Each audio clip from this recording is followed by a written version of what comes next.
Hello everybody and welcome back to Red Eagle Politics. Make sure you guys like this video down below and subscribe to the channel if you are new. So today is Sunday, October 20th. We are 2 weeks and 2 days away from Election Day, but as many people know, early voting is underway in most swing states, and that is true. Encourage people to get out and vote when they can. Make a plan to vote. Just make sure you end up voting. I will say that. And Donald Trump today, and just really the whole weekend, he's been parked up in Pennsylvania. He did a rally yesterday. He's doing a town hall style rally right now. He worked at McDonald's as well. The optics with this guy, it's just he keeps posting W's, but the big W that is make or break is on November 5th. And it's a little bit beforehand in some of these places. And we have new data out of Nevada and Arizona, and we'll cover some of the other states, but I did want to focus in on these two because we've talked a lot about Pennsylvania, North Carolina, and Georgia, and where the early voting stands there. Now it's time we look at the Southwest, and we kind of get a little bit of a big picture on what's going on in Arizona and Nevada, two swing states. They're worth 17 electoral votes combined. Donald Trump would like to have those. Let's say he, loses one of North Carolina or Georgia, which he's in a good position in both, but it's more security.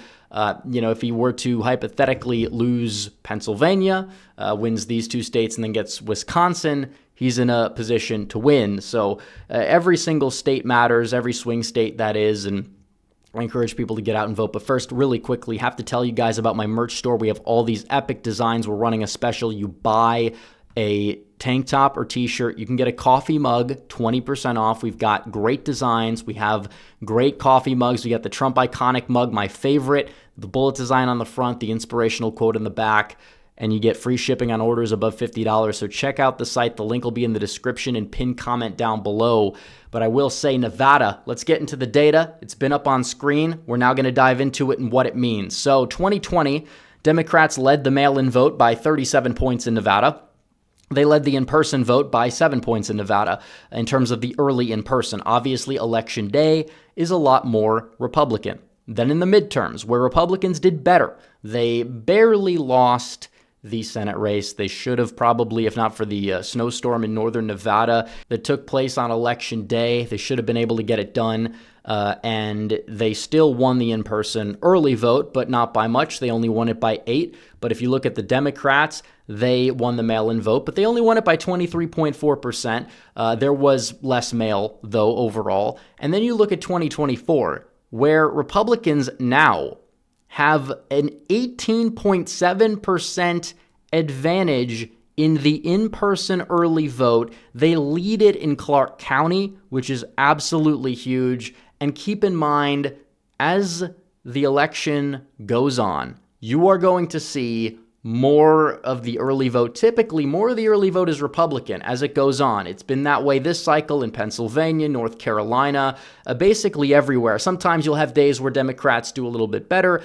Sometimes, there will be an aberration in that trend. That's true. But largely, it starts off more Democratic, more high propensity, and it becomes more and more Republican as it goes on. But already, out of the gate, compared to the totals in 2020 and 2022, you're seeing a ridiculous shift on day one in Nevada, and it corresponds with what we've seen in party registration trends, party registration data, where Republicans are a lot of these new registrations, but also they're gaining registrations. People are flipping, they've cleaned out the voter rolls, etc., and Republicans are in a very, very good shape. It is early, but this is the first big data drop out of Nevada. All counties, Clark County mail is in, and it's not where they want it to be. And we're going to talk about Arizona, but it is true that the oracle of Nevada is somebody who is kind of a little bit left-leaning named John Ralston, and he correctly called the splits in 2022 that Lombardo would end up winning, but Laxalt would not end up winning. Although it is true that he did get Laxalt's victory in 2014 wrong. He's not perfect. He does have a slight bias, but he gets the state right more so than the polls in the state get the state right. And that's something that's important to take into consideration. And he's underestimated Trump by about a point both election cycles. And he's got an audience that leans more left. And it's a little bit harder when you do that to say the cold, hard truth, but we have the latest update from him in particular, and it's not exactly all that friendly to the Democrats. So he says the early voting blog is updated. Democrats have a small lead, and a lot of that is mail. The entirety of the lead in every county comes from mail.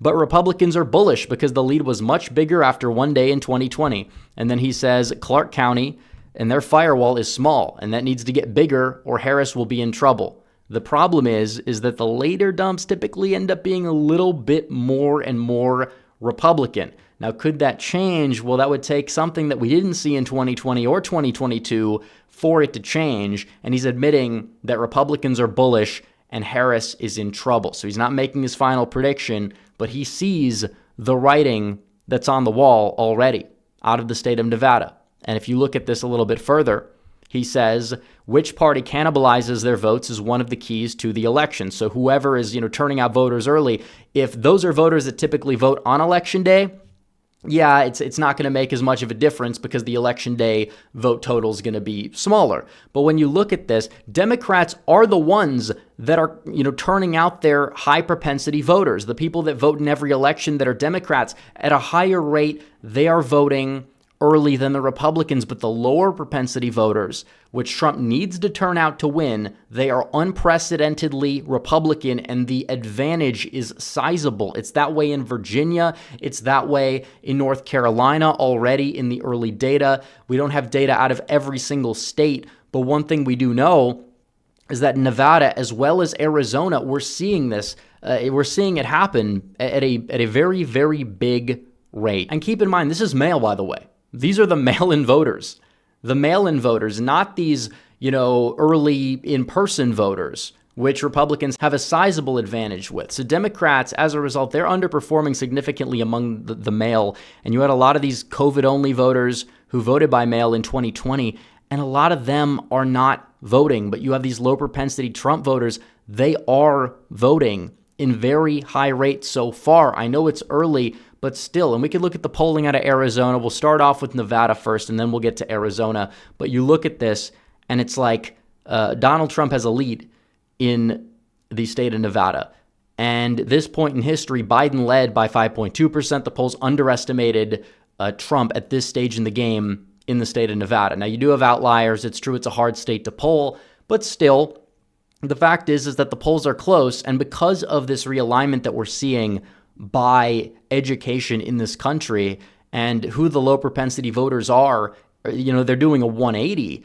It's very possible that the polls are underestimating Donald Trump in Nevada, and it's very possible Clark County this cycle could end up being like a mini version of what we saw in Miami-Dade County, Florida last cycle in the Vegas area. And Trump making those, outreaches to those service workers definitely has paid dividends. And the Harris, trying to steal Trump's policy thing kind of just blew up in her face a little bit.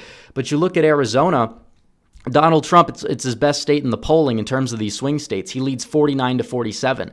And the people that love to talk about the zone flooding conspiracy theory, where, oh no, the polls are just all Republican polls. The polls that are actually the ones that are less bullish on Trump are those Republican polls. Like Insider Advantage has Trump up by 1. We polled it. We got like a statistical tie in Arizona. Atlas Intel showing a tie, even though they're not really partisan. Trafalgar only shows Trump up by 2, but you look at CBS News, they have Trump up 3. New York Times has Trump up by 5 in the state. It's like, yeah, this is a state that's going to be very difficult for Democrats to win, especially when you look at who's registering and where the new registrations are going, and that Republicans have increased their net party registration advantage by like 220,000 since the 2020 election, and, a close number to that since the midterms as well. Now, it's also true that there is a segment of the Republican electorate in the state of Arizona that is like the old guard McCain Republican that doesn't like Donald Trump and probably doesn't vote for Donald Trump and probably never voted for Donald Trump. But these new registrations are not coming from those people by and large, which means that already you're seeing a ridiculous amount of these never voted before people vote, and Republicans have more than enough of an advantage where if these people voted in 2020, Trump would have taken the state of Arizona, and that is crucial. And when you see the early vote update, Republicans are in the lead. They put in data from the liberal counties, and Maricopa's in. It's 172K to 141K. It is early, And that is true, but people are out there and voting, and Republicans have a sizable advantage, and usually the advantage grows as we get closer to the election. Usually the Democrats front load, and as a result, the Republicans have to make up ground, and they've kind of failed to do that. A lot of people wait till Election Day. We saw 2022, and we saw 2020. Now more Republicans are banking their votes, which I think is good. You're going to have lines that are not going to be as long in 2020. And that's a good thing. But what is important to note is that when you look at this 31,000 vote discrepancy in favor of the Republicans, you want to look at what it was last cycle. Democrats had a sizable lead. They led by 100,000. In the midterms, their lead was not as big, but they still led by 13,000 at this stage in the game. Now Republicans lead by registered party by like 10%.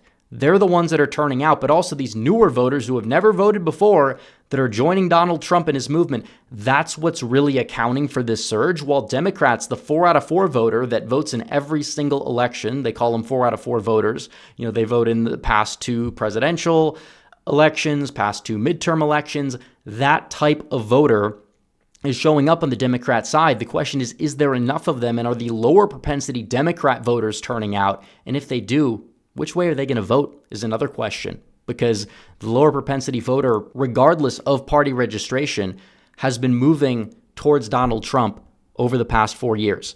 And it's true. When you look at the Hispanic vote, for example, if Republicans do get like a 5-point improvement, which they can, Arizona, it's already Trump's. If he has a slight improvement among white non-college voters, again, he expands his margin significantly.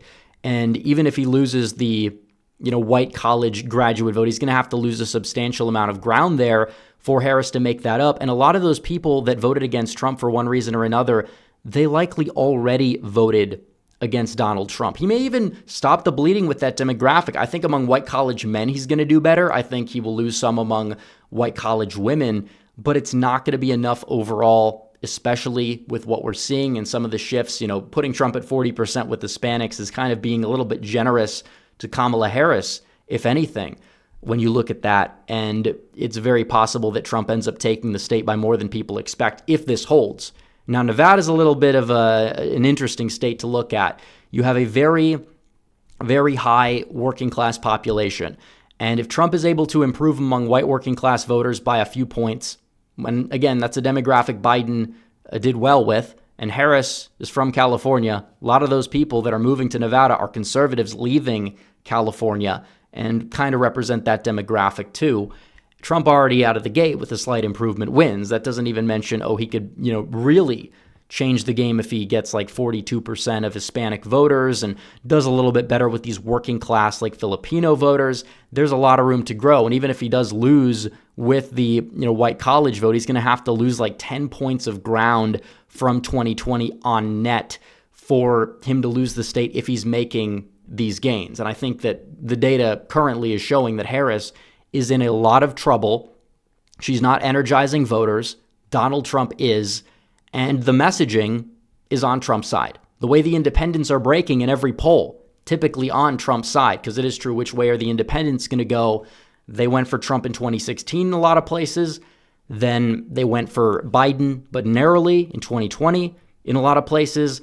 Now you see a lot of those people kind of shifting towards Trump, and Kamala Harris is not doing anything to win them over. And you're seeing it across the board. You're seeing it in every single swing state, Arizona, Nevada, the Sun Belt, the Rust Belt. It's all looking good for Trump, but people need to keep going and make sure that everybody gets out and votes, because that's the only way that we win this thing. You can't take your foot off the gas. So anyways, guys, thanks for watching this video. Like this video down below, comment down below, subscribe to the channel, hit the bell for notifications so you never miss another video. Follow me on social media. The links are all in the description down below. And I will see you guys in the next one. Red Eagle, out.